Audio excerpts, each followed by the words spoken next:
विधायक शफीक अहमद अंसारी मुरादाबाद मंडल के प्रभारी का प्रथम बार बिजनौर आगमन पर बिजनौर में स्वागत किया गया। ताज पैलेस बिजनौर में पसमानदा समाज को संबोधित करते हुए सभी लोगों को एकजुट होने की अपील की और कहा है कि अपना दल एस की राष्ट्रीय अध्यक्ष बहन अनुप्रिया पटेल के हाथों को मजबूत करे। पसमानदा समाज बहुत पिछड़ा समाज है, किसी भी पार्टी ने उनके हित में कार्य नहीं किया है। बहन अनुप्रिया पटेल पसमानदा समाज को साथ लेकर चलने वाली है। पसमानदा समाज को उनके हिस्से का हक मिलकर रहेगा। बिजनौर में अपना दल एस के पदाधिकारियों की मीटिंग ली। मीटिंग में बिजनौर के पदाधिकारी मौजूद रहे। मंडल प्रभारी ने सभी पदाधिकारियों को पूरे मुरादाबाद मंडल में अपना दल एस को मजबूत करने के लिए आदेश दिए और कहा है कि जिले, ब्लॉक व तहसील पर टीमें गठित की जाएं और हर बूथ स्थल पर अपना दल एस को मजबूत किया जाए। इस मौके पर प्रदेश सचिव युवा मंच संजीव राठौर, राष्ट्रीय सचिव हम्माद हसन, पसमानदा समाज के प्रदेश अध्यक्ष शमीम अहमद, डॉक्टर अदनान अंसारी, शादान इरफान बुखारी, वसीम अंसारी, वकील अंसारी, इरफान अंसारी, एडवोकेट अनस अंसारी, शैलेंद्र चौधरी, रुपेश चौधरी, रामपुर जिला अध्यक्ष घनबीर सिंह संधू, इस्लाम, रफीक, रागिब, मतलूब और समस्त मुरादाबाद मंडल के पदाधिकारी मौजूद रहे। अदनान साहब, शादान अंसारी जी, नजाकत मास्टर जी, सामिर प्रधान जी, अकरम अंसारी जी, जान आलम जी, हसीन अंसारी जी चांदपुर से और जो भी मैं नाम नहीं ले पाया सभी हमारे सम्मानित पसमानदा समाज के यहाँ उपस्थित साथियों, बुजुर्गों, नौजवान साथियों, अस्सलाम वालेकुम। जैसा कि आप सब लोग जानते हैं कि पसमानदा समाज हमारा पूरे प्रदेश में नहीं, पूरे देश में हर जिले में मैं समझता हूँ, बिजनौर में भी 80% पसमानदा समाज है नहीं, बताइए 80% है नहीं, लेकिन हमारे पसमानदा समाज को राजनीतिक लाभ बिल्कुल नहीं दिया जा रहा। क्यों नहीं दिया जा रहा है? क्योंकि हम लोग एकजुट नहीं हैं। जब हम लोग एकजुट रहेंगे तभी हमें राजनीतिक लाभ मिलेगा और भी बहुत फायदे होंगे। इसलिए सब लोग एकजुटता का परिचय देते हुए एकजुट रहिए। पसमानदा समाज हर तो ये बिरादरी का पसमानदा नहीं समाज है, इसमें हिंदू, मुस्लिम, सिख, ईसाई जो भी हमारे पसमानदा समाज वाले हैं सब लोग हैं और जो हमारे पसमानदा समाज के अपर कास्ट के लोग भी लाइक करते हैं। मैं उनका भी दिल से शुक्रिया अदा करता हूं और सबसे ये अपील करता हूं क्योंकि हमारा पसमानदा समाज बहुत ही दबा कुचला, बहुत ही निचले स्तर से यहाँ तक आए हम लोग, हमारा बहुत उपेक्षा हुई है यहाँ तक। अब रामपुर की मैं आपको मिसाल देता हूँ। रामपुर नगर पालिका स्वार पड़ती है, नगर पालिका उसमें 2012 से मैं चेयरमैन रहा हूँ। 2012 में चेयरमैन निर्दलीय चुनाव लड़ा, समाजवादी पार्टी ने वहां से कैंडिडेट उतारा, आजम साहब को स्पीच करना है और उन्होंने बहुत हमारा विरोध किया, लेकिन आज की दुआ से इंशाल्लाह हम उनकी सत्ता होते भी चुनाव जीते, बम्पर वोट चुनाव जीते 2012 में। उसके बाद 2017 का चुनाव हुआ, उसमें भी हमने अपनी पत्नी को चुनाव लड़ाया और उसमें भी हम 52% वोट के लिए पूरे मंडल में पहला स्थान रहा। 52। अभी आपने देखा होगा निकाय चुनाव हुए और उपचुनाव हुआ, उसमें दोनों सीटें हम लोग चुनाव लड़े। हमारी वाइफ भी चुनाव लड़ी और मैं भी चुनाव लड़ा और आज की दुआ से हम दोनों सीटें चुनाव जीते। ये बहुत गौरव की बात है, लेकिन आपको संघर्ष करना पड़ेगा। बगैर संघर्ष के कोई कुछ नहीं, कहीं कुछ नहीं। आप अपने घर बैठ जाओगे, कोई आपको कोई चीज देने नहीं आएगा, आपको अपना हक मांगना पड़ेगा, आपका अपना छीनना पड़ेगा, ऐसा नहीं मिलेगा। इसलिए आप बिल्कुल लगातार संपर्क करिए और पसमानदा समाज को लगातार जोड़िए, चाहे वो हमारा हिंदू समाज हो, मुस्लिम समाज हो, सिख समाज हो और अपर कास्ट हो, सब लोग इसमें जोड़िए। मैं समझता हूँ जब एकजुटता बनेगी तब हम राजनीति में हम आगे आएंगे और राजनीति में आगे आएंगे तभी हम अपने समाज का कुछ विकास कर सकते हैं। ये बात आप मान के चलते हैं, चलते बताइए आज भी कौन आवाज उठाएगा? विधानसभा में और लोकसभा में कौन आवाज उठाएगा? जनप्रतिनिधि तो उठाएगा आवाज, MP MLA तो उठाएंगे आवाज। जब आप आगे नहीं बढ़ोगे कोई आपकी आवाज नहीं उठाएगा। इसलिए सब एकजुट रहिए और एकजुटता में बहुत बड़ी ताकत है।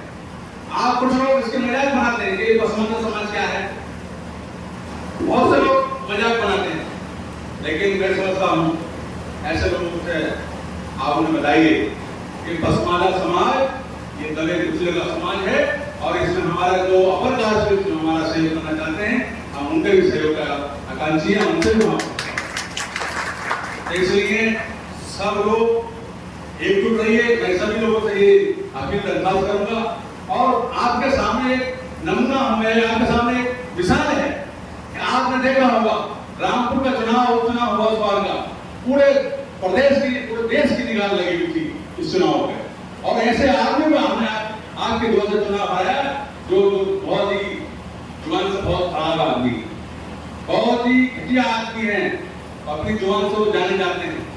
इसलिए डरने की जरूरत नहीं है, घबराने की जरूरत नहीं है। जब आप किसी से जो चुनौती है उसको स्वीकार नहीं करोगे, उसका सामना नहीं करोगे, आप कुछ नहीं कर सकते। इसलिए बिल्कुल एकजुट रहो, एकजुटता में बहुत ताकत है और हमने दिखा दिया कि देखिए हमारे पसमानदा समाज कितना प्रभावशाली है। अगर लग गया तो इंशाल्लाह पूरी तरह से इंशाल्लाह हम फतेह करेंगे। हर जिले में 70 से 80% पसमानदा समाज के लोग रहते हैं, उसमें चाहे वो हमारा हिंदू समाज हो, सिख समाज हो, सब समाज का हमारा सहयोग है। तो इसलिए बिल्कुल आप पसमानदा को ताकत दीजिए और सब आपस में मिलकर रहिए, तभी हम आगे बढ़ेंगे और तभी हम राजनीति में आगे बढ़ेंगे। मैं अपनी ज्यादा बात न करते हुए, क्योंकि आप सब लोगों से बस यही अपील करना है कि आप मुझे देखिए, मैं बहुत छोटा सा कार्यकर्ता हूँ, बहुत छोटा सा अपना सा। मैं 95 से जब सभासद का चुनाव लड़ा और सभासद के चुनाव से आज एमएलए तक मैं आपके सामने। लेकिन आपको संघर्ष करना पड़ेगा, बगैर संघर्ष करें आपको कोई कुछ नहीं देगा, ये आप नोट कर लो। संघर्ष करना ही और चुनौती जो हो उसको स्वीकार करके उसका सामना करो, बिल्कुल डरो मत, हिचको मत। आपने देखा होगा आजम खान ने कितनी हमारे विरुद्ध क्या क्या बातें कही, हमारे पूरे अंसारी समाज के लोगों ने बहुत ही घोषणा की। आपको देखा होगा, टीवी में सुना होगा आपने, अंसारियों को पूरा कहानी बताइए, लोगों ने सुना नहीं सुना बताओ। और वही अंसारी समाज रामपुर का 70,000 वोट उसका मिलता है अंसारी समाज को। लेकिन जब उन्होंने हमें पूरा भला कहा, उसके बाद हमने उसका जवाब दिया और वो अंसारी समाज ने ही उनको अपने वार्ड में लेकर हटा दिया। अपना वोट भी 100 वोट भी ले पाए अपने वार्ड से रहते हैं। अगर हम ऐसे बैठ जाते, उनके बात का हम काउंटर नहीं करते, जवाब नहीं देते, तो वो मैं समझता हूँ ठीक नहीं था।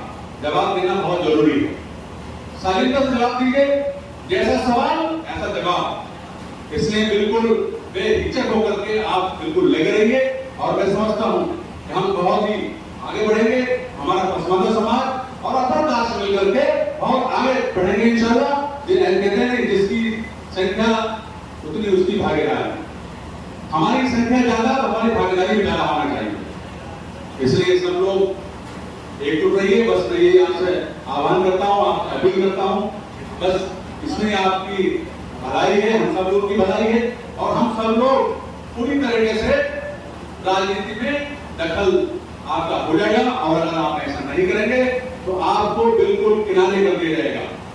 देख लीजिएगा स्वार में आप देखो, जब से देश आजाद हुआ 2 बार को छोड़ करके कोई स्वार का एमएलए नहीं रहा, बाहरी एमएलए रहा, यानी कि रामपुर का एमएलए रहा। वोट हमारा और एमएलए बनेंगे रामपुर के। जिस कॉन्स्टिट्यूंसी का जो बंदा है वही हम एमएलए होना चाहिए, वहां कोई कैबिनेट होना चाहिए। लेकिन इसको हमारे स्वार ने बहुत ही यहाँ के रामपुर के लोगों की ऐसी सोच रही थी कि उन्होंने हमारे लोगों को उभरने नहीं दिया और हमारा 80% 75% वोट पसमानदा समाज का है। लेकिन अब हम पसमानदा समाज जागरूक हो गया है और इंशाल्लाह पूरे मंडल में हम पसमानदा समाज को आगे बढ़ाएंगे और पूरी पश्चिम यूपी में और पश्चिम यूपी में पूरा में उधर भी हम आगे बढ़ाने का पूरा काम करेंगे, सब लोग मिलकर काम करेंगे। मैं अपनी बाड़ी को यही विराम लगाता हूँ, ज्यादा ना करते हुए बस आप सब लोगों से ये अपील करता हूँ, आप सब लोग एकजुट रहिए। बार बार मैं आपसे यही बात कर रहा हूँ, एकजुट रहिए। एकजुटता में बहुत ही फायदे हैं।